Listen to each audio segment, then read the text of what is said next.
Hi hello ನಮಸ್ತೆ ಪ್ರೀತಿಯ ವೀಕ್ಷಕರೇ, ನಾನು ನಿಮ್ಮ ಡೆಡ್ಲಿ ರವಿ ಶ್ರೀವತ್ಸ. ಈ ಒಂದು ಓಟಕ್ಕೆ ನಿಮ್ಮ ಸಾಥ್ ಕೂಡ ನಾನು ಅಪೇಕ್ಷಿಸ್ತಾ ಇದ್ದೇನೆ. ಅಫ್ಕೋರ್ಸ್ ನೀವು ಪ್ರತಿಯೊಂದು ಹಂತದಲ್ಲೂ ನಮಗೆ ಸಾಥನ್ನು ಕೊಡ್ತಾ ಬಂದಿದ್ದೀರಾ. ಥ್ಯಾಂಕ್ ಯು ಸೋ ಮಚ್ ಕಣ್ರಿ. ಬಹಳಷ್ಟು ಜನ ನಿಮ್ಮ ಕಮೆಂಟ್ಸ್ ಮುಖಾಂತರ ನಿಮ್ಮ ಒಂದು ಅದೇನು ಹೇಳ್ತಾರೆ, ಖುಷಿ ಆಯಿತು. ಓದ್ತಾ ಹೋದಾಗೆಲ್ಲ ಒಂದೊಂದು ಎಪಿಸೋಡ್ಗೂ ಒಂದು 300ರಿಂದ 400 500 ಇಷ್ಟು ಕಮೆಂಟ್ಸ್ ಬರ್ತದೆ. ಪ್ರತಿಯೊಂದು ಕಮೆಂಟ್ಸ್ ಓದ್ತಿರ್ಬೇಕಾದ್ರೆ ಇಷ್ಟು ಜನ ಆದರೂ ನನಗೆ ಸಾಥ್ ಕೊಡ್ತಾ ಇದ್ದಾರೆ, ಇಷ್ಟು ಜನ ಆದರೂ ನನ್ನ ಬೆನ್ನಿಗೆ ನಿಂತಿದ್ದಾರೆ ಅನ್ನೋ ಒಂದು ಖುಷಿಯಲ್ಲೇ ಈ ಒಂದು ಓಟ. ವೀಕ್ಷಕರೇ, ಇಲ್ಲಿ ಒಂದು ಮಾತು ಹೇಳಲಿಕ್ಕೆ ಇಷ್ಟಪಡ್ತೇನೆ. ಪ್ರತಿಯೊಬ್ಬ ನಿರ್ದೇಶಕನ ಒಂದು ಜೀವನ ಏನಿದೆಯಲ್ಲ, ಅವನು ತನ್ನ ಹಣೆಯ ಬರವನ್ನು ಪರೀಕ್ಷೆಗೆ ಒಡ್ತಾನಲ್ಲ, ಅದು ಬಹಳನೇ ಒಂದು ಕಷ್ಟಕರವಾದ ಒಂದು ಪರಿಸ್ಥಿತಿ ಕಣ್ರಿ, ಸಂದಿಗ್ಧ ಪರಿಸ್ಥಿತಿ ಅಂತ ಹೇಳಲಿಕ್ಕೆ ಇಷ್ಟಪಡ್ತೀನಿ. ಆ ಒಂದು ಭಯದಲ್ಲೇ ಎಷ್ಟೋ ಜನ ಡೈರೆಕ್ಟರ್ಸ್, ಎಷ್ಟೋ ಜನ ಅಸೋಸಿಯೇಟ್ ಡೈರೆಕ್ಟರ್ಸ್, ಎಷ್ಟೋ ಜನ ಅಸಿಸ್ಟೆಂಟ್ ಡೈರೆಕ್ಟರ್ಸ್ ಹೋಗ್ತಾರೆ.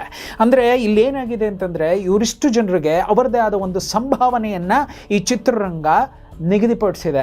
ಅಂದರೆ ಒಬ್ಬ ಡೈರೆಕ್ಟರ್ಗೆ ಒಂದು 2 ರಿಂದ 2.5 ಲಕ್ಷ ರೂಪಾಯಿ, ಒಬ್ಬ ಅಸೋಸಿಯೇಟ್ ಡೈರೆಕ್ಟರ್ಗೆ 75,000ದಿಂದ 1.25 ಲಕ್ಷ ರೂಪಾಯಿ, ಒಬ್ಬ ಅಸಿಸ್ಟೆಂಟ್ ಡೈರೆಕ್ಟರ್ಗೆ 25,000ದಿಂದ ಒಂದು 30,000-40,000 ರೂಪಾಯಿ, ಈ ರೀತಿ ಒಂದಷ್ಟು ಸಂಭಾವನೆಯನ್ನು ಅವರಿಗೆ ಅಂತ ಒಂದಷ್ಟು ಬರೆದಿಟ್ಟಿದೆ.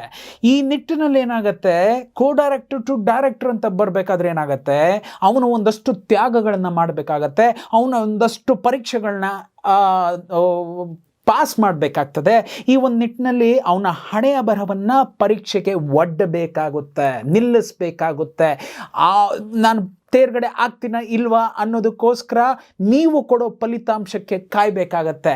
ಎಷ್ಟೋ ಜನ ಆ ನಿಟ್ಟಿನಲ್ಲಿ ಹೆದರ್ಕೊಂಡು ವಾಪಸ್ ಹೋಗ್ಬಿಟ್ಟಿದ್ದಾರೆ. ಅಂದರೆ ಸಾಕು, ನಮಗೆ ಈ ಅಸೋಸಿಯೇಟ್ ತನನೇ ಸಾಕು, ಡೈರೆಕ್ಟ್ರೇ ಸಾಕು, ಅಸಿಸ್ಟೆಂಟ್ ಡೈರೆಕ್ಟರ್ ಸಾಕು, ಈ ನಿಟ್ಟಿನಲ್ಲಿದ್ದಾರೆ ಎಷ್ಟೋ ಜನ ರೀ. ಇದರಲ್ಲಿ ಸೋಮರಾಜ್ ಅಂತ ಒಬ್ಬ ವ್ಯಕ್ತಿ ನನ್ನ ಪ್ರಾಣ ಸ್ನೇಹಿತ ಅಂತಲೇ ಹೇಳಲಿಕ್ಕೆ ಇಷ್ಟಪಡ್ತೇನೆ.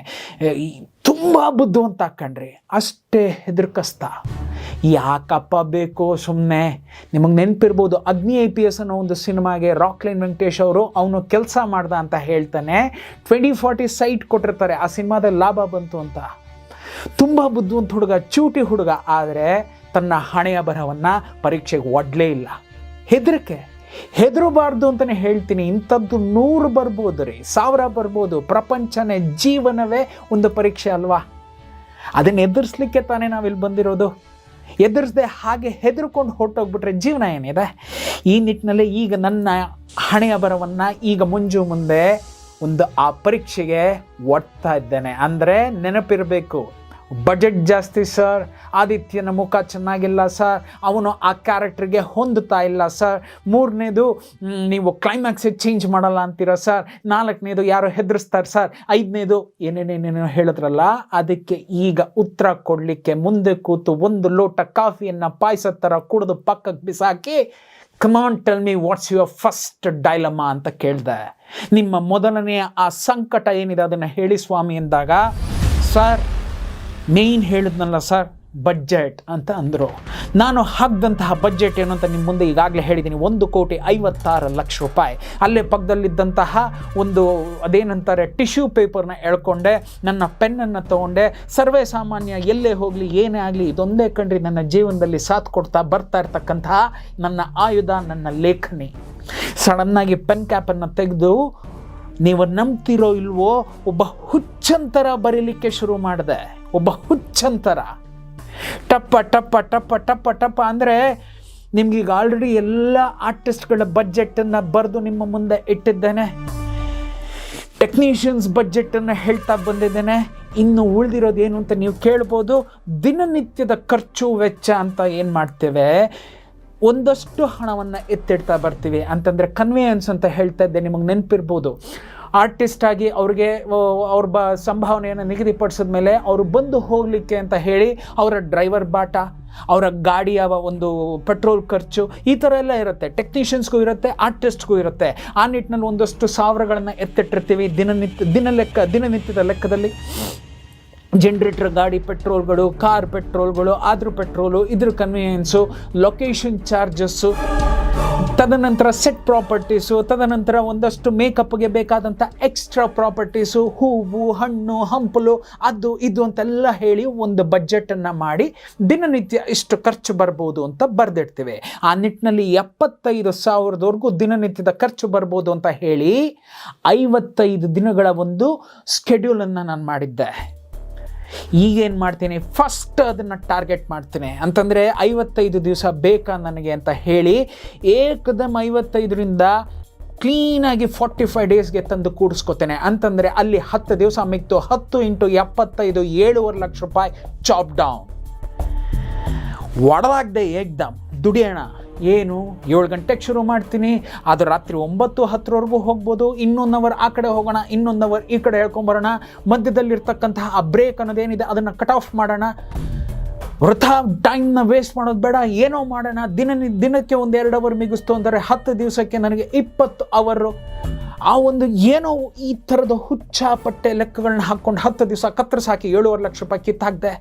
ಡ್ಯಾನ್ಸರ್ಸ್ಗೆ ಕೈ ಇಟ್ಟೆ, ಡ್ಯಾನ್ಸ್ ಮಾಸ್ಟರ್ಸ್ಗೆ ಕೈ ಇಟ್ಟೆ. ನಿಮಗೆ ನೋಡಿರ್ಬೋದು ಇಡೀ ಪಿಕ್ಚರಲ್ಲಿ ಡ್ಯಾನ್ಸರ್ಸ್ ಇಲ್ಲ. ಮೊದಲು ಡ್ಯಾನ್ಸರ್ಸ್ ಅಂತ ಒಂದು ಸಂಭಾವನೆಯನ್ನು ನಿಗದಿಪಡಿಸಿ ಅಲ್ಲೊಂದು 5 ಲಕ್ಷ ರೂಪಾಯಿ ಹಾಕಿತ್ತೆ. ಹಿಂದ್ಗಡೆ ಸಹ ನರ್ತಕಿಯರು ಇವ್ರು ಮಾಡ್ತಾರಲ್ಲ ಅವರೆಲ್ಲ ಬರ್ತಾರೆ. ಆ ಡ್ಯಾನ್ಸ್ನ ಒಂಚೂರು ರಿಚ್ ಆಗಿ ಮಾಡೋಣ ಅಂತ ಅಂದ್ಕೊಂಡಿದ್ದೆ. ಅದಷ್ಟು ಕಿತ್ತು ಪಕ್ಕಕ್ಕೆ ಹಾಕಿದೆ. ಹಾಗಾಗಿ ನೋ ಡ್ಯಾನ್ಸರ್ಸ್ ಇನ್ ಡೆಡ್ಲಿ ಸೋಮ. ಕೊರಿಯೋಗ್ರಾಫರ್ಸ್ಗೆ ಅಂತ ಒಂದಷ್ಟು ಬರೆದಿದ್ದೆ, ಅದನ್ನು ಒಂದಷ್ಟು ಚಾಪ್ ಡೌನ್ ಮಾಡಿ ಇಷ್ಟೇ ನಮ್ಮ ಕೈಲಿ ಕೊಡೋಕ್ಕಾಗೋದು, ಸಂಭಾವನೆ ಸ್ವಾಮಿ ಮಾಡಿದ್ರೆ ಮಾಡಿ, ಬಿಟ್ಟರೆ ಬಿಡಿ ಅಂತ ಹೇಳಿ ಅಲ್ಲಿ ಒಂದು 2-2.5 ಲಕ್ಷ ರೂಪಾಯಿ ಅಂತ ಏನು 5 ಸಾಂಗಿಗೆ ಬರೆದಿಟ್ಟಿದ್ದೆ, ಕ್ಲೀನಾಗಿ 2 ಸಾಂಗ್ ತಂದು 50,000 ರೂಪಾಯಿ ಅಂತ ಬರೆದೆ. ನಿಮಗೆ ನೆನಪಿರ್ಬೋದು 2 ಡ್ಯೂಯೆಟ್ ಸಾಂಗಿಗೆ ಮಾತ್ರ ನಾನು ಕೊರಿಯೋಗ್ರಾಫರ್ನ ಯೂಸ್ ಮಾಡಿದ್ದೆ. ಮಿಕ್ಕಿದ ಮಾಂಟೇಜ್ ಸಾಂಗು ಕೂಡ ಕೊರಿಯೋಗ್ರಾಫರ್ ಬೇಕು ಅಂತ ಹೇಳಿದ್ದೆ. ಈಗ ನಾನೇ ಮಾಡ್ಕೋಬೇಕು ಆಸ್ ಎ ಡೈರೆಕ್ಟರ್ ಅಂತ ಮನ್ಸು ಮಾಡಿದೆ, ಅದನ್ನು ಕಿತ್ತು ಹಾಕಿದೆ. ಮತ್ತೊಂದು ಸಾಂಗು ಅದನ್ನು ಕಿತ್ತು ಹಾಕಿದೆ, ಮಾಂಟೇಜ್ ಸಾಂಗ್ ಅದನ್ನು ನಾನೇ ಮಾಡ್ಕೊಳ್ಳೋಣ. ಈ ಕಡೆ ಇನ್ನೊಂದೇನು ಅದು ಪ್ಯಾಥೋ ಸಾಂಗ್ ಅದನ್ನು ನಾನೇ ಮಾಡ್ಕೊಳ್ಳೋಣ. ಈ ನಿಟ್ಟಿನಲ್ಲಿ ಅಲ್ಲೆಲ್ಲ ಕಿತ್ತು ಹಾಕಿ ಅಲ್ಲೆಲ್ಲೋ 2 ಕಡೆ ಮಂತ್ರ ಬರುತ್ತೆ. ಮಂತ್ರ ಬರುವಾಗ ಕೊರಿಯೋಗ್ರಾಫರ್ಸ್ ನನ್ನ ಜೊತೆ ಇರಬೇಕು ಅಂತ ಆಸೆ ಪಟ್ಟೆ, ಅದನ್ನು ಕಿತ್ತು ಹಾಕಿದೆ. ಸೊ 1.5 ಲಕ್ಷ ರೂಪಾಯಿ ಅಲ್ಲಿ ಕಿತ್ತು ಹಾಕಿದ ತಕ್ಷಣ 7.5 9 ಲಕ್ಷ ರೂಪಾಯಿ ಏಕ್ದಮ್ ಕಮ್ಮಿ ಆಯಿತು. ಈ ನಿಟ್ಟಿನಲ್ಲಿ ಕಾಸ್ಟ್ಯೂಮ್ಸಲ್ಲಿ ಕೈ ಆಡಿಸ್ತೇನೆ.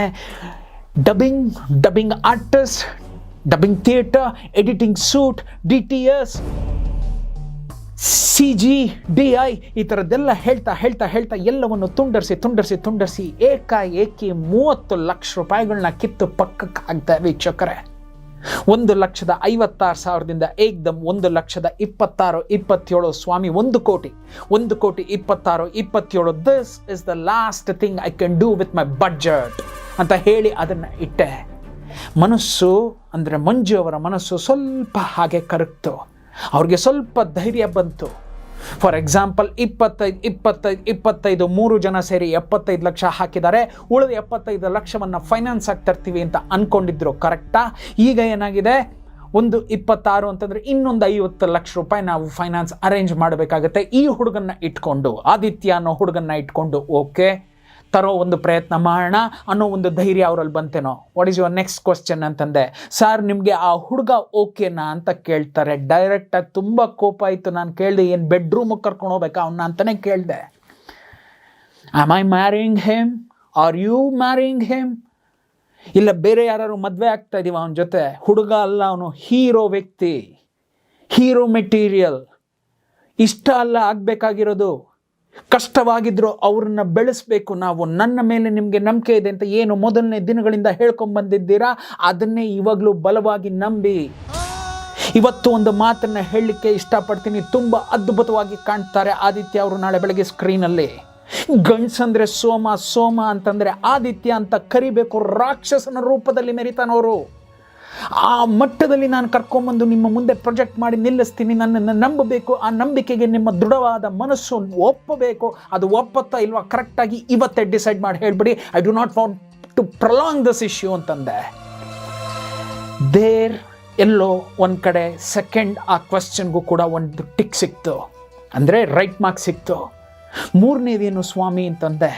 ಸರ್ ಕ್ಲೈಮ್ಯಾಕ್ಸ್ ಅಂತಂದ್ರು. ದಯವಿಟ್ಟು ಕ್ಲೈಮ್ಯಾಕ್ಸ್ನ ಈ ಒಂದು ವಿಷಯದಲ್ಲಿ ಬಿಟ್ಬಿಡಿ ಅಂತಂದೆ. ಇವತ್ತಿನ ಈ ಒಂದು ಹಾಟ್ ಡಿಸ್ಕಷನ್ ಟಾಪಿಕ್ ಅಂತ ಏನು ಕರಿತಾ ಇದ್ದೀರಾ, ಇವತ್ತು ಆ ಕ್ಲೈಮ್ಯಾಕ್ಸು ಅದು ಬಿಟ್ಟುಬಿಡಿ, ನೋಡೋಣ. ಯೋಚಿಸ್ತೀನಿ. ಯಾಕೆ ಅಂತಂದರೆ ಅದನ್ನು ತುಂಡರಿಸಲಿಕ್ಕೆ, ಇಲ್ಲ ಅದನ್ನು ಕತ್ತರಿಸಿ ಬಿಸಾಕಲಿಕ್ಕೆ, ಇಲ್ಲ ಅದನ್ನು ಹೀಗೆ ಮಾಡ್ತೀನಿ ಅಂತ ಹೇಳಲಿಕ್ಕೆ ಅದು ಒಂದು ಬಡ್ಜೆಟ್ಟು ಅಲ್ಲ, ಅದು ಒಂದು ಆದಿತ್ಯನೂ ಅಲ್ಲ, ಅದು ನನ್ನ ಸಿನಿಮಾದ ಒಂದು ಹೃದಯ ಭಾಗ. ಅದು ಕ್ಲೈಮ್ಯಾಕ್ಸ್ ಚೆನ್ನಾಗಿಲ್ಲ ಅಂತಂದ್ರೆ ಹೊರಗಡೆ ಬಂದು ಕ್ಯಾಕರಿಸಿ ಮಖಕ್ಕೆ ಥೂ ಅಂತ ಉಗಿತಾರೆ. ಹಾಗಾಗಿ ಅದನ್ನು ಅಷ್ಟು ಫಾಸ್ಟಾಗಿ ಡಿಸೈಡ್ ಮಾಡೋದಕ್ಕೆ ಆಗೋದಿಲ್ಲ ಮಂಜು ಅವರೇ. ದಯವಿಟ್ಟು ನನಗೆ ಒಂದಷ್ಟು ಕಾಲಾವಕಾಶ ಕೊಡಿ, ಅದನ್ನು ಪಕ್ಕಕ್ಕೆ ಬಿಟ್ಟು ಬೇರೆ ಏನಿದೆ ಹೇಳಿ ಅಂತಂದೆ. ಸರ್ ಅದೇ ಅಂತಂದರು. ಏನೀಗ ಅದೇ ಅಂದಾಗ ಅವ್ರಿಗಿತ್ತಲ್ಲ ಅದೊಂದು ಒಳಗೆ ಅಂತರಾಳದಲ್ಲಿ ಒಂದು ಭಯ ಇತ್ತು, 4-5 ಜನ ಯಾರೋ ಹೆದರಿಸ್ತಾ ಇದ್ದಾರೆ ಅಂದ ಕೂಡಲೇ ಕೇಳಿದೆ ಯಾರವರು ಅಂತ ಹೇಳಿ ಅಂತಂದೆ. ಯಾರವರು ಅಂತ ಹೇಳಿದ ತಕ್ಷಣ ಬಂದಂಥ ಒಂದು ಮಾತೇನು ಅಂತಂದರೆ, ಸರ್ ಅವ್ರು ಯಾರೇ ಆಗಿರಲಿ ನೀವೇನು ಹೆದರಬೇಡಿ, ಮುಂದುವರಿಸಿ ಸರ್ ನಾನಿದನ್ನು ನೋಡ್ಕೊಳ್ತೀನಿ ಅಂತ ಹೇಳಿದಂತಹ ಒಂದು ಮಾತು ನಮ್ಮ 4 ಜನರ ಮಧ್ಯದಲ್ಲೇ ಬಂತು. ಆ ಮಾತು that was from Rajanna sir. It was just like ನನ್ನ ಸಿನಿಮಾದಲ್ಲಿ ಒಬ್ಬ ಸೋಮ ಮಾತಾಡ್ತಾನಲ್ಲ, ಆ ನಿಟ್ಟಿನಲ್ಲಿ ಮಾತಾಡಿದಂತಹ ಮಾತುಗಳದು ನನಗೆ ಗೊತ್ತಾಗೇ ಇರಲಿಲ್ಲ. It was a very big shocker. ಸಿಟ್ಟು ಹೊಡೆದಂಗಿತ್ತು. ಸರ್ ಅವ್ನು ಯಾವನೇ ಆಗಿರಲಿ ಅದನ್ನು ನಾನು ನೋಡ್ಕೋತೀನಿ ಬಿಡಿ ಸರ್ ಅಂತಂದ್ರು. ಟಕ್ಕಂತ ಟರ್ನ್ ಮಾಡಿ ನೋಡಿದ್ರೆ ಅದು ಮುಗ್ಧವಾಗಿದ್ದಂತಹ ಒಂದು ರಾಜಣ್ಣನ ಬಾಯಿನಲ್ಲಿ ಬರುವಂಥ ಮಾತು ಅಂತ ನನಗೆ ಗೊತ್ತೇ ಇರಲಿಲ್ಲ. ಬಂತು. There I thought what is ಈ ಡ್ಯಾನ್. ಲೆಕ್ಕ ಹಾಕ್ಕೊಳ್ಳಿ, ಇಲ್ಲಿವರೆಗೂ ದಿನದ ಮೊದಲನೇ ದಿನದಿಂದ ಈ ಕ್ಷಣದವರೆಗೂ ಎಲ್ಲೂ ಮಾತಾಡದಿದ್ದಂತಹ ಒಂದು ಗುಬ್ಬಚ್ಚಿ ಮರಿ ಇದ್ದಕ್ಕಿದ್ದಾಗೆ ರಣ ಹದ್ದಿನ ಥರ ಅದೊಂದು ರೆಕ್ಕೆ ಬೀಸಿ ಭಬ್ ಅಂತ ಹೊಡೆದು ಯಾರು ಬಂದರೂ ನಾನು ನೋಡ್ಕೋತೀನಿ ಬಿಡಿ ಸಾರ್ ಅನ್ಬೇಕಾರೆ ಆ ವ್ಯಕ್ತಿಯಲ್ಲಿ ಇರೋಂತಹ ಮೀಟ್ರ್ ಏನು, ಆ ವ್ಯಕ್ತಿಯಲ್ಲಿ ಇರ್ತಕ್ಕಂಥ ಕೆಪಾಸಿಟಿ ಏನು, ಆ ವ್ಯಕ್ತಿ ಯಾವ ಮಟ್ಟದಲ್ಲಿದ್ದರೆ ಆ ಮಾತನಾಡ್ಬೋದು. I was shocked. Rajanna sir is it you ಅಂತ ಕೇಳಬೇಕು ಮನ್ಸು ಅಂತ ಅನ್ನಿಸ್ತಾ, ಆದರೆ ಕೇಳಕ್ಕೆ ಹೋಗಿ ಮತ್ತಷ್ಟು ನಾನು ಪೋಸ್ಟ್ ಮಾರ್ಟಮ್ ಮಾಡಲಿಕ್ಕೆ ಕೂತು ಬೇರೆ ಏನಕ್ಕಾದ್ರು ತಿರುಗಿಬಿಟ್ರೆ ಸಾಕಲ್ಲ. ಒಬ್ಬ ನಿರ್ಮಾಪಕ ನಾನು ಅದನ್ನು ಸಾಥ್ ಕೊಡ್ತೀನಿ, ನಿಮ್ಗೆ ಯಾಕೆ ಸರ್ ನೀವು ಶುರು ಮಾಡಿ ಅಂತ ಹೇಳಬೇಕಾದ್ರೆ ಐ ಡೋಂಟ್ ಕಂಟಿನ್ಯೂ ದಟ್. ಅಪ್ಪ ತಂದೆ ಸದ್ಯ ಸಾಕಪ್ಪ ಒಬ್ಬ ನಿರ್ಮಾಪಕ ಆದರೂ. ಇಲ್ಲೇನಾಗತ್ತೆ, ಇಷ್ಟು ಒಂದು ಪ್ರಯಾಣದಲ್ಲಿ ಈ ಅಷ್ಟು ವಿಷಯಗಳನ್ನೆಲ್ಲ ಸ್ವರೂಪ್ ಹತ್ರ ಹೇಳಬೇಕು ಅಂತ ನಾನು ಆ ನಿದ್ದೆ ಬಾರದ ರಾತ್ರಿಯಲ್ಲೂ ಕೂಡ ನಾನು ಯೋಚನೆ ಮಾಡಿದ್ದೆ. ಸ್ವರೂಪ್ ನನ್ನ ಸ್ನೇಹಿತರಲ್ಲ, ಸ್ವರೂಪ್ ರಾಜಣ್ಣವರ ಸ್ನೇಹಿತರಲ್ಲ. ಸ್ವರೂಪ್ ಬಂದದ್ದು ಮಂಜು ಅವರ ಒಳಿತಿಗಾಗಿ. ಸ್ವರೂಪ್ ಅವರು ಮಂಜು ಅವರ ಸ್ನೇಹಿತರು. ಆದರೆ ಸ್ವರೂಪ್ ಅವರು ಕೊಂಚ ಕೋಪಿಷ್ಟ, ಮುಂಗೋಪಿ. ನಾನೆಲ್ಲೋ ಸರ್ ಹೀಗೆಲ್ಲ ಆಗ್ತಿದೆ ಅಂದರೆ, ಸರ್ ಏನೋ ಸಹಾಯ ಮಾಡೋಕ್ಕೆ ಅಂತ ಬಂದಿದ್ದೀನಿ, ನೀವೇನು ಸರ್ ಎಲ್ಲವನ್ನು ತಂದು ನನಗೆ ಹೇಳ್ತಾ ಇದ್ದೀರಾ, ಆದರೆ ಆ ಮಂಜುಗೆ ಹೇಳಿಲ್ಲ ಬಿಟ್ಟಾಕ್ ಹೋಗಿ ಸರ್ ಅಂದ್ಬಿಟ್ರೆ ಒಂದು ವಿಕೆಟ್ ಬಿದ್ದೋಗುತ್ತಲ್ಲ. 3 ಜನ ನಿರ್ಮಾಪಕರು ಆದರೂ ಒಂದು ಬಿದ್ದೋಗ್ಬಿಟ್ರೆ ಆ ನಿಟ್ಟಿನಲ್ಲಿ ನಾನು ಹೇಳಿರಲಿಲ್ಲ. ಈ ರಾಜಣ್ಣಂಗೆ ಅವ್ರಿಗೆ ಏನಾದ್ರು ಹೇಳೋಣ ಅಂತಂದರೆ, ಅಯ್ಯೋ ಇದು ಜೀವ ಈಗ ತಾನೇ ಬಂದಿದೆ, ಇದಕ್ಕಿನ್ನೂ ಇಂಡಸ್ಟ್ರಿ ಅಂದ್ರೆ ಏನೂ ಗೊತ್ತಿಲ್ಲ, ಸಡನ್ನಾಗಿ ಇದೇನಾದ್ರು ಬಿಟ್ಟು ಹೋಗ್ಬಿಟ್ರೆ, ಈ ಥರ ತೊಳ್ಳಾಟದಲ್ಲೇ ಇವರಿಬ್ಬರಿಗೂ ನಾನು ಯಾವತ್ತೂ ಟೆನ್ಷನ್ಗಳನ್ನ ಕೊಡ್ತಾ ಇರಲಿಲ್ಲ. ನನ್ನ ಎಲ್ಲ ಫೋಕಸ್ ಮಂಜು ಅವ್ರ ಮೇಲಿತ್ತು. ಆದರೆ ನೋಡಿ ಈಗ ಇದ್ದಕ್ಕಿದ್ದಾಗ ಹೆಂಗೆ ಎದ್ದೇಳ್ತು, ಒಂದು ಪಿಲ್ಲರ್ ಹೆಂಗೆ ಎದ್ದೇಳುತ್ತೆ ನೋಡಿ. ಯಾರಾದರೆ ಏನು ಸರ್ ನಾನು ನೋಡ್ಕೋತೀನಿ, ನೀವು ಮುಂದುವರಿರಿ ಸರ್ ಅಂತ ಅಂದ ಕೂಡ್ಲೇ ಶೇಷನ್ ಮುಖ ನೋಡಿದೆ. ಸಣ್ಣದಾಗಿ ನಕ್ದಂತಹ ಶೇಷ ಹೇಳಿದ್ದಿಷ್ಟೇ, ನೋಡಿದ್ಯಾ ಇದನ್ನೇ ಫೇಸ್ ಮಾಡಬೇಕು ಅಂತ ಹೇಳೋದು. ಥ್ಯಾಂಕ್ ಯು ಶೇಷ, ಥ್ಯಾಂಕ್ ಯು ಸೋ ಮಚ್. ಪ್ರತಿ ಹಂತದಲ್ಲೂ ಶೇಷು, ಇವತ್ತು ನಾನು ಎಲ್ಲೇ ಇರಲಿ ಏನೇ ಮಾಡಲಿ, ಇವತ್ತು ನಾನು ತಿನ್ನೋ ಪ್ರತಿಯೊಂದು ಅಗಳಲ್ಲೂ ನಿನ್ನ ಹೆಸರು ಬರೆದಿದೆ ಅಂತ ಹೇಳಲಿಕ್ಕೆ ಇಷ್ಟಪಡ್ತೀನಿ. ನನ್ನ ಗೆಲುವಲ್ಲಿ ನಿನ್ನ ಹೆಸರು ಬರೆದಿದೆ ಅಂತ ಹೇಳಕ್ಕೆ ಇಷ್ಟಪಡ್ತೀನಿ. ನನ್ನ ಓಟದಲ್ಲಿ ಕೊನೆಯವರೆಗೂ ನಾನು ಮಣ್ಣಲ್ಲಿ ಮಣ್ಣಾಗೋವರೆಗೂ ನಿನ್ನ ಹೆಸರನ್ನು ನಾನು ಇಲ್ಲಿ ಬರೆದಿಟ್ಕೊಂಡೆ ಮಣ್ಣಾಗ್ತೇನೆ. ನೀನು ಕೊಟ್ಟಂತಹ ಧೈರ್ಯ, ನಾನು ಮಂಜು ಮುಂದೆ ಮಾತಾಡಬೇಕಾದ್ರೆ ಆ ಬಜೆಟನ್ನು ಚಾಪ್ ಆಫ್ ಮಾಡಬೇಕಾದ್ರೆ ಇಲ್ಲ ಏನೇ ಒಂದು ಹೇಳಬೇಕಾದ್ರೂ ನೀನು ಕೊಟ್ಟಂತಹ ಆ ಸ್ಥಿರತೆ, ಆ ದೃಢತೆ ಅದಿಲ್ಲದೆ ಹೋಗಿದ್ದರೆ ನಾನು ಸೋತ್ಬಿಡ್ತಾ ಇದ್ದೆ ಶೇಷ. ಥ್ಯಾಂಕ್ ಯು ಗೆಳೆಯ, ಥ್ಯಾಂಕ್ ಯು ಸೋ ಮಚ್. ಇರಬೇಕು, ಇದ್ದರೆ ಪ್ರತಿಯೊಬ್ಬರಿಗೂ ನಿನ್ನಂಥ ಒಬ್ಬ ಗೆಳೆಯ ಇರಬೇಕು. ಅವತ್ತೊಂದು ದಿವಸ ಹೇಳಿದ್ದೆ, ಸೋಮ ಕಿಡ್ನಾಪ್ ಮಾಡ್ಕೊಂಡು ಹೋಗಬೇಕಾಗಿದ್ದು ಕೃಷ್ಣ ಅವ್ರನ್ನ, SP R ಗ್ರೂಪ್ಸ್ನ ಕೃಷ್ಣನ. ಆದರೆ ಅವರು ಯಾರನ್ನೂ ಕಿಡ್ನಾಪ್ ಮಾಡ್ಕೊಂಡು ಹೋಗಿದ್ದು ಅದೊಬ್ಬ ಸಿಂಗ್ ಅಂತ ಒಬ್ಬ ವ್ಯಕ್ತಿನ. ಸ್ನೇಹಿತ ಅಂದರೆ ಅಂಥವನೊಬ್ಬ ಇರಬೇಕು, ಕೃಷ್ಣನ್ಗಿದ್ನಲ್ಲ ಅಂಥ ಸ್ನೇಹಿತ. ಅಂದರೆ ಇವತ್ತು ಹೇಳ್ತಾ ಇದ್ದೀನಿ, ಎಲ್ಲೋ ಒಂದು ಕಡೆ ದಿಕ್ಕುಗಳನ್ನು ತೋರ್ಸೋಕ್ಕೆ ನಿನ್ನಂಥ ಒಬ್ಬ ಸ್ನೇಹಿತ ಇರಬೇಕು ಶೇಷ. Thank you so much. ಈ ನಿಟ್ಟಿನಲ್ಲಿ ಎಲ್ಲದಕ್ಕೂ ಆದಮೇಲೆ ಉತ್ತರ ಈಗ ಫೈನಲ್ ಆಗಿ ಹೇಳ್ತಾನೆ. ನನ್ನ ಯಜಮಾನರ ಮಾತನ್ನು ದಯವಿಟ್ಟು ಮನಸ್ಸಿನಲ್ಲಿ ಇಟ್ಕೋಬೇಡಿ. ನನ್ನ ಯಜಮಾನರು ಹೇಳಿರೋದು ಸಮಾಜಕ್ಕೆ ಒಂದು ಸಿನಿಮಾ ಮಾಡಬೇಕಾದ್ರೆ ಒಂದು ಒಳ್ಳೆಯ ಸಂದೇಶವನ್ನು ಕೊಡಬೇಕಾದಂತಹದ್ದು ಪ್ರತಿಯೊಬ್ಬ ನಿರ್ಮಾಪಕ ಮತ್ತು ನಿರ್ದೇಶಕನ ಕರ್ತವ್ಯ. ಆದರೆ ಡೆಡ್ಲಿ ಸೋಮ ಅನ್ನೋ ಈ ಒಂದು ಶೀರ್ಷಿಕೆಯನ್ನು ಇಟ್ಕೊಂಡು ಒಬ್ಬ ರೌಡಿಯ ಸಿನಿಮಾವನ್ನು ನೀವು ಈ ಸಮಾಜಕ್ಕೆ ಕೊಡ್ತಾ ಇದ್ದೀರಲ್ಲ, ಏನು ಸಂದೇಶವನ್ನು ಕೊಡ್ತಾ ಇದ್ದೀರಾ ಅಂತ ಅವ್ರು ಕೇಳಿದ್ದಾರೆ. ಅಫ್ಕೋರ್ಸ್ ಅವ್ರಿಗೆ ಗೊತ್ತಿಲ್ಲ ಕತೆ, ಚಿತ್ರಕಥೆ, ಸಂಭಾಷಣೆ ಎಲ್ಲವನ್ನು ಇಟ್ಟಾಗ, ಎಲ್ಲವನ್ನು ಹೇಳಿದಾಗ ಮಾತ್ರ ಅವರು ಆ ಆಲೋಚನೆಗಳಲ್ಲಿ ಒಳಗಾಗಿ ಇದು ಚೆನ್ನಾಗಿದೆ, ಚೆನ್ನಾಗಿಲ್ಲ ಅಂತ ಹೇಳಬಲ್ಲರೆ ಹೊರತು ಬರೀ ಶೀರ್ಷಿಕೆಯನ್ನು ಕೇಳೋ, ಇಲ್ಲ ಒಂದು ಕಥೆಯನ್ನು ಕೇಳೋ, ಇಲ್ಲ ಫಾರ್ ಎಕ್ಸಾಂಪಲ್ ಯಾವುದೋ ಒಂದು ಹೀರೋನು ನೋಡೋ ಅವ್ರಿಗೆ ಗೆಸ್ ಮಾಡೋಕ್ಕಾಗೋದಿಲ್ಲ. And above all this is an real incident. ಎಲ್ಲ ನನ್ನ ಯಜಮಾನರು ಕಿವಿಯಲ್ಲೂ ಕೂಡ ಡೆಡ್ಲಿ ಸೋಮ ಇಂಥೊಬ್ಬ ಖತರ್ನಾಕ್ ಒಬ್ಬ ರೌಡಿ ಇದ್ದಾನೆ ಅಂತ ಕೇಳಿರ್ಬೋದು. ಅದನ್ನು ಇವ್ನು ಮಾಡಿಬಿಡ್ತಿದ್ದಾನೇನೋ, ಅದನ್ನು ಇವ್ರು ಮಾಡ್ತಿದ್ದಾರೇನೋ, ಈ ಒಂದು ಸಮಾಜಕ್ಕೆ ಇಂಥ ಒಂದು ಸಿನಿಮಾ ಬೇಕೇನೋ ಅಂತ ನನ್ನ ಯಜಮಾನರು ಯೋಚಿಸಿರ್ಬೋದು. ಅವ್ರಿಗೆ ಸಿನಿಮಾವನ್ನು ಮಾಡಿ ತದನಂತರ ತೆಗೆದುಕೊಂಡು ಹೋಗಿ ತೋರಿಸಿದ ಮೇಲೆ ರಿಯಾಕ್ಷನ್ ಏನಿರುತ್ತೆ ಅಂತ ಅವತ್ತು ನೋಡೋಣ. ಆದರೆ ಅವರ ಆ ಮಾತನ್ನು ಇಲ್ಲಿಗೆ ತಂದು ನಿಲ್ಲಿಸ್ಕೋಬೇಡಿ.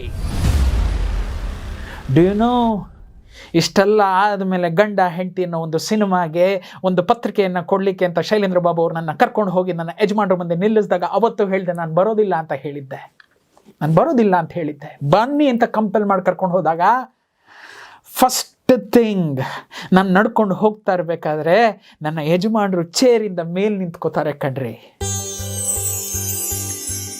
Huts off to that human being.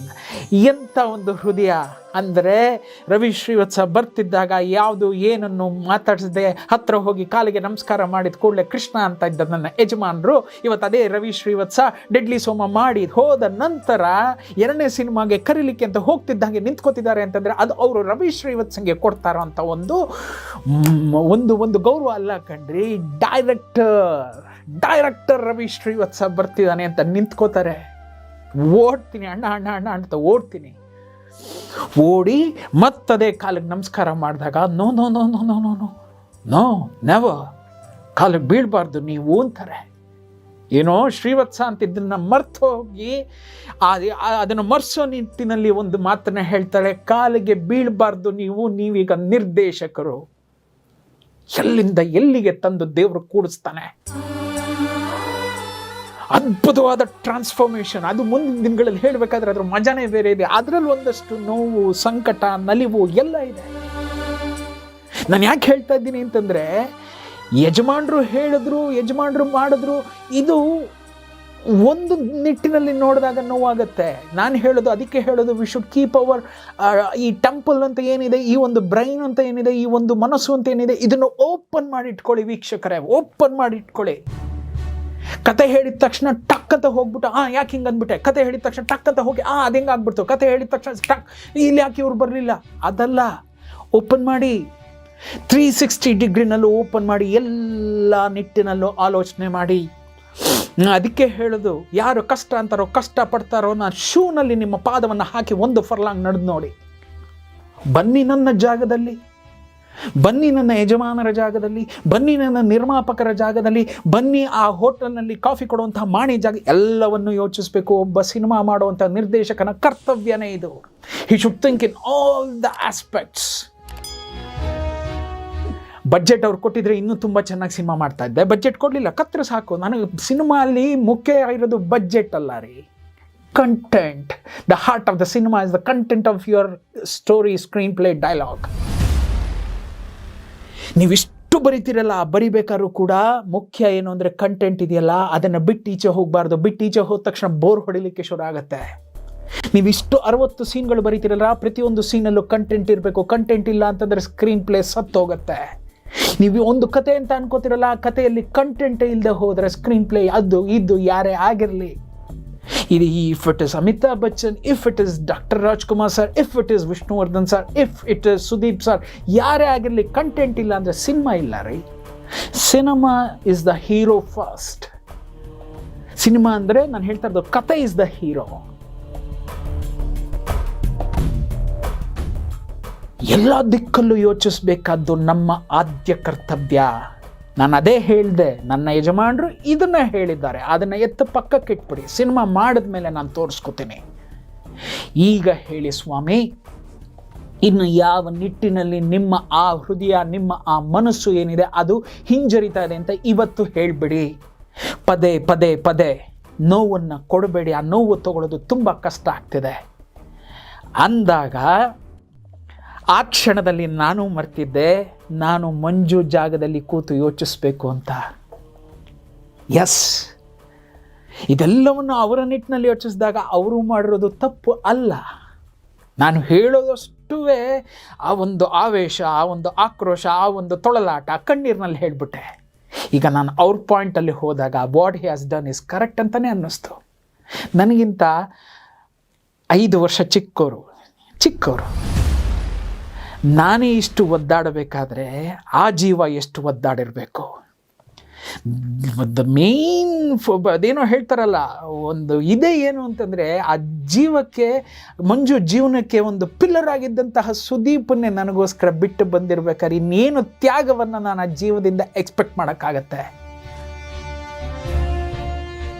ನಾನು ಇನ್ನೇನು ಹೇಳ್ತೀರಾ ಹೇಳಿ ಸ್ವಾಮಿ ಎಂದಾಗ ಮಂಜು ಕಣ್ಗಳಲ್ಲಿ ಹೆಪ್ಪುಗಟ್ಟಿದ ಕಣ್ಣೀರು ನೋಡಿದೆ. ಸೋಮ is a film made of emotion. It's a film made out of emotions of each and every one. ನಿರ್ಮಾಪಕನಿಂದ ಹಿಡಿದು ನಿರ್ದೇಶಕನಿಂದ ಹಿಡಿದು ವಾಟ್ ಅ ಪರ್ಫಾರ್ಮರ್. ಎಷ್ಟು ತ್ಯಾಗಗಳನ್ನು ಮಾಡಿದ್ರು ಈ ಪಿಕ್ಚರ್ಗೆ. ಆದಿನ್ ತಗೊಳ್ಳಿ, ರಕ್ಷಿತಮ್ಮನ್ ತಗೊಳ್ಳಿ, ತಾರಮ್ಮನ್ ತಗೊಳ್ಳಿ, ಎಲ್ಲ ಕೊನೆಗೊಬ್ಬ ಪ್ರೊಡಕ್ಷನ್ ಬಾಯ್ ಕೂಡ ಈ ಸಿನಿಮಾದಲ್ಲಿ ತನ್ನ ಜೀವನವನ್ನು ಸವಸಿ ಮಾಡಿದಂತಹ ಸಿನಿಮಾ ಇದು. ಅದು that's the beauty of this film. ನಾನು ಆ ಜೀವನ ನೋಡಿದಾಗ ಹೆಪ್ಪುಗಟ್ಟಿದ ಕಣ್ಣೀರಿನಲ್ಲಿ ಮಂಜು ನಿಂತಾಗ ನಾನು ಅಂದೆ, ನನ್ನನ್ನು ಕ್ಷಮಿಸ್ಬಿಡಿ ಅಂತಂತೆ. ಇಲ್ಲ ಸರ್, ಪರವಾಗಿಲ್ಲ ಅಂತಂದರು. ಇನ್ನೇನು ಮಾಡ್ಬೋದು, 5 ವರ್ಷ ನನಗಿಂತ ಚಿಕ್ಕವರು, ಎಲ್ಲರನ್ನು ಕಟ್ಕೊಂಡಿದ್ದಾರೆ, ಎಲ್ಲರಿಗೂ ಊಟವನ್ನು ಹಾಕುವಂಥ ಅನ್ನದಾತನ ಜಾಗದಲ್ಲಿ ಕೂತಿದ್ದಾರೆ. ಇನ್ನೇನನ್ನು ಮಾಡ್ಬೋದು ಅಂತ ನಾನು ಸ್ವಲ್ಪ ಯೋಚನೆ ಮಾಡಿದ್ರು. Of course I could have curbed little down, ಸ್ವಲ್ಪ ಮೆಲೋಡೌನ್ ಆಗ್ಬೋದಾಯ್ತು. ಆದರೆ ನಾನು ಹೇಳಿದ್ನಲ್ಲ, ನಮ್ಮ ಎಮೋಷನ್ಸು ಇದೆಲ್ಲ ಇದ್ದಾಗ, ಇದಕ್ಕೆ ಹೇಳೋದು ಇದೆಲ್ಲ ಸೇರಬೇಕು. ಇದೆಲ್ಲ ಸೇರಿದ್ರೇ ಒಂದು ಒಳ್ಳೆಯ ಅದ್ಭುತವಾದ ಒಂದು ಸಿನಿಮಾ ಆಗುತ್ತೆ.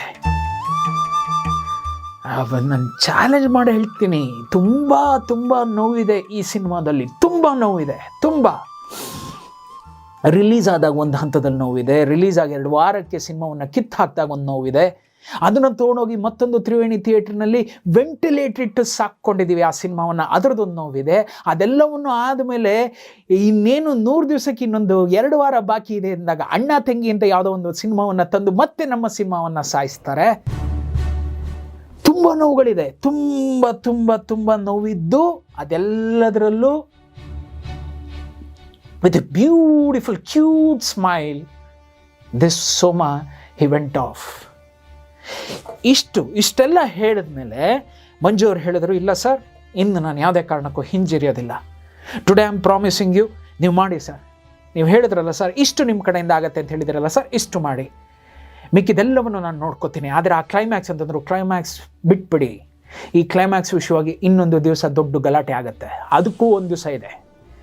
Of course producers they always think of their, ಆ ಒಂದು ಬಡ್ಜೆಟ್ಗೆ ಹಾಕಿರೋ ಒಂದು ಸೇಫ್ಟಿಗೆ ಅವ್ರು ನೋಡ್ಕೋತಾರೆ. ಈ ಒಂದು ನಿಟ್ಟಿನಲ್ಲಿ ನಾನು ಯಾವುದೇ ಕಾರಣಕ್ಕೂ ಆ ಜಾಗದಲ್ಲಿ ನಿಂತು ಯೋಚನೆ ಮಾಡಲಿಲ್ಲ. ಆವತ್ತು ಬಂದಾಗ ಹೇಳ್ತೀನಿ, ಇದಿಷ್ಟು ವಿಷಯಗಳನ್ನು ಮಾಡಿ ಮುಗಿಸಿ ಆಮೇಲೆ ಅದೇ ಮಾಣಿಯನ್ನು ಕರೆದು, ಇಟ್ ವಾಸ್ ಅರೌಂಡ್ 7:30 8 o'clock, ಒಂದು ಬೆಣ್ಣೆ ಮಸಾಲೆ ತಿಂದೆ. ಒಂದು ಬ್ಯೂಟಿಫುಲ್ ಬೆಣ್ಣೆ ಮಸಾಲೆನ ಆರ್ಡರ್ ಮಾಡಿ ಅವರೆಲ್ಲ ಗೀಸ್ ಎಲ್ಲ ಕುಡಿದ್ರು. ತುಂಬ ಹಸ್ದಿತ್ತು. ಬೆಣ್ಣೆ ಮಸಾಲೆನ ತಿಂದೆ, ಬೆಣ್ಣೆ ಥರ ಶೇಷನ ಬಿಗಿದಪ್ತೆ.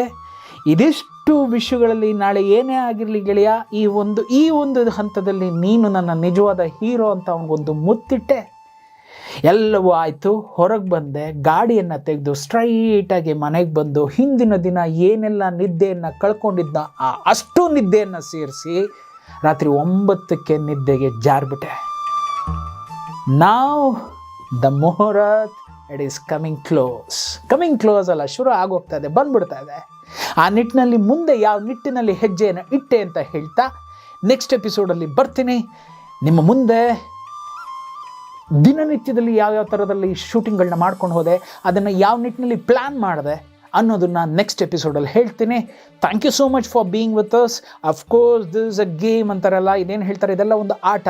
ಅಬೌ all it's an human emotional, ಅದೇನು ಅಂತಾರಲ್ಲ, ಬಾಂಡಿಂಗ್ ಅಂತಲೇ ಕರೀಲಿಕ್ಕೆ ಇಷ್ಟಪಡ್ತೀನಿ. ಇಟ್ಸ್ ಇಲ್ಲೇ ಪಕ್ವಾಗೋದು ಕಣ್ರಿ. ಒಬ್ಬ ನಿರ್ಮಾಪಕ ಮತ್ತೊಬ್ಬ ನಿರ್ದೇಶಕ ಇದಿಷ್ಟು ಇನ್ಸಿಡೆಂಟ್ಸ್ ನಡೆದಾಗ್ಲೇ ಹೀಗಿದ್ದವರು ಹೀಗೆ ಸೇರಿ ಒಂದಾಗ್ತಾರೆ.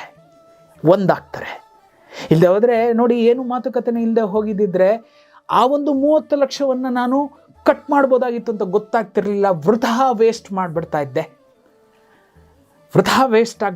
ವೇಸ್ಟೇಜ್ ಆಗಿಬಿಟ್ಟಿರೋದು. ಮತ್ತು ಒಂದಷ್ಟು ಆದಿತ್ಯನ ವಿಷಯವಾಗಿ ನನ್ನ ಮನಸ್ಸಿನಲ್ಲಿ ಬಂದಂತಹ ಆ ಚಾಲೆಂಜ್, ಗಂಡ್ಸಂತಂದರೆ ಸೋಮ ಅಂತಂದರೆ ಅದು ಆದಿತ್ಯ ಅಂತ ಪರ್ದೆ ಮೇಲೆ ತೋರಿಸ್ತೀನಿ ಅನ್ನೋ ಆ ಚಾಲೆಂಜ್, ಆ್ಯಂಡ್ ರಾಜಣ್ಣನ ಆ ವ್ಯಕ್ತಿತ್ವ ಹೊರಗೆ ಬಂದಿದ್ದು, ಶೇಷನ ಆ ಒಂದು ಸಾತು, ಇದೆಲ್ಲ ಬರ್ತಾನೆ ಇರಲಿಲ್ಲ ಅಲ್ವಾ. ಸೊ ದೇವರು ಪರೀಕ್ಷೆಗಳನ್ನು ಒಡ್ಡಿದಾಗಲೇ, ನಾವು ನಮ್ಮ ಹಣೆಯ ಬರವನ್ನು ಪರೀಕ್ಷೆಗೆ ನಿಲ್ಲಿಸಿದಾಗಲೇ ತೇರ್ಗಡೆಗಳ ಉತ್ತರ ಏನು ಅಂತ ಗೊತ್ತಾಗುತ್ತೆ. ಆ ನಿಟ್ಟಿನಲ್ಲಿ ಆ ಒಂದು ದಿನದಲ್ಲಿ ನಾನು ಗೆದ್ದೆ ಅಂತ ಹೇಳ್ಕೊಳ್ಳೋಕ್ಕೆ ಹೆಮ್ಮೆ ಪಡ್ತಾ ಹೋಗ್ಬಿಟ್ಟು ಬರ್ತಾ ಇದ್ದೀನಿ. ಗುಡ್ ಬಾಯ್.